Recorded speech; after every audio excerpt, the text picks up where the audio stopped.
మీ చంద్రబాబు నాయుడు తన ఆస్తుల్లో తల్లి చెల్లికి ఎంత ఇచ్చారో ఒకసారి చెప్తావమ్మా?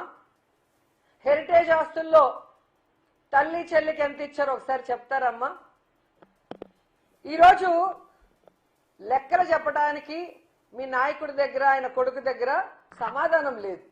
ఎందుకంటే ఈరోజు వాటికి వాళ్ళ తల్లి ఎలా ఉంటుందో ప్రపంచానికి తెలియదు, వాళ్ళ చెల్లెళ్ళు అక్కలు ఎలా ఉంటారో ప్రపంచానికి తెలియదు.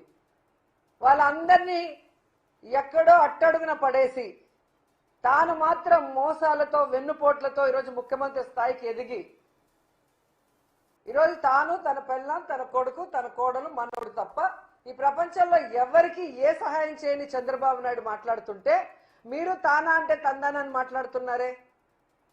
సో చంద్రబాబు నాయుడు వాళ్ళ తల్లి ఫోటో గాని తల్లితో ఉన్న ఫోటో గాని లేదా అక్క చెల్లెలతో ప్రతి సంవత్సరం ప్రేమగా ఆడబిడ్డల్ని ఇంటికి పిలిచి పసుపు కుంకుమ ఇచ్చి చీర పెట్టి భోజనం పెట్టాలి కదా ప్రతి అన్నదమ్ముడు పెట్టేది.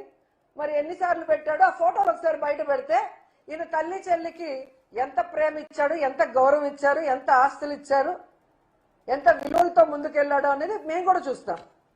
ఈరోజు మీరు చూస్తే ఈ దేశంలోనే జగనన్న ఇచ్చినంత ఆస్తి తన చెల్లికి ఏ రాజకీయ నాయకుడు కూడా ఎవ్వరు కూడా ఇచ్చిన దాఖలాలు లేవు. ఏదో పచ్చ ఛానళ్ళు ఉన్నాయి, పచ్చ మీడియా ఉంది కదా అని మీ ఇష్టానికి మాట్లాడటం కాదమ్మా. అసలు గొడ్డలి పార్టీ ఎవరిది? మీది. ఎందుకంటే మీరు చెప్పే వివేకానంద రెడ్డి గారి హత్య గొడ్డలితో జరిగింది అన్నారు కదా, అది ఎవరు అధికారంలో ఉన్నప్పుడు జరిగింది? చంద్రబాబు నాయుడు గారు అధికారంలో ఉన్నప్పుడు జరిగింది. మరి ఆ రోజు మా అక్కలు ఇద్దరు మాట్లాడుతున్నారు కదా, ఇప్పుడు వివేకానంద రెడ్డి కూతురును ఇంకొక అక్క, వాళ్ళు అప్పుడెందుకు మాట్లాడలేదని నేను అడుగుతున్నా. పవన్ కళ్యాణ్ గారు అప్పుడెందుకు మాట్లాడలేదు అని అడుగుతున్నా. ఈరోజు వేదిక మీద ఉన్న మాట్లాడిన ఈ గొడ్డలి పార్టీని మాట్లాడిన వాళ్ళు ఆ రోజు ఎందుకు మాట్లాడలేదని అడుగుతున్నా. అధికారంలో మీరున్నారు, పోలీసు వ్యవస్థ మీ చేతిలో ఉంది, ఇంటెలిజెన్స్ మీ చేతిలో ఉంది. మరి తప్పు చేసిన వాళ్ళ మీద ఎఫ్ఐఆర్ ఎందుకు వేయలేదు? ఎందుకు ఎంక్వైరీ చేయలేదు? ఎందుకు వాళ్ళని శిక్షించడానికి ప్రయత్నించలేదు అని నేను అడుగుతున్నాను. ఈరోజు గొడ్డలితో వివేకానంద రెడ్డి గారిని నేనే చంపానని దస్తగిరి గారు టీవీ ఛానల్లో ఎలా మాట్లాడాడో రాష్ట్ర ప్రజలందరూ చూశారు. ఆ దస్తగిరికి కొమ్ము కాస్తోంది ఎవరు?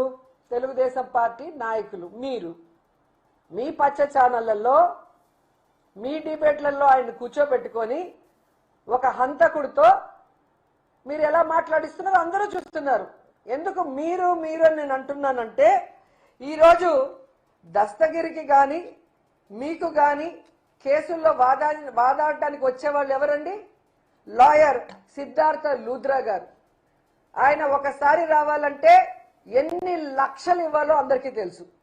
మరి అలాంటి లాయర్ని దస్తగిరి పెట్టుకోగలిగిన స్తోమత ఉందా?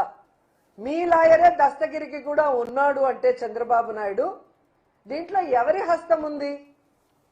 వివేకానంద రెడ్డి గారి హత్యలో ఎవరి హస్తం ఉంది? మీది కాదా?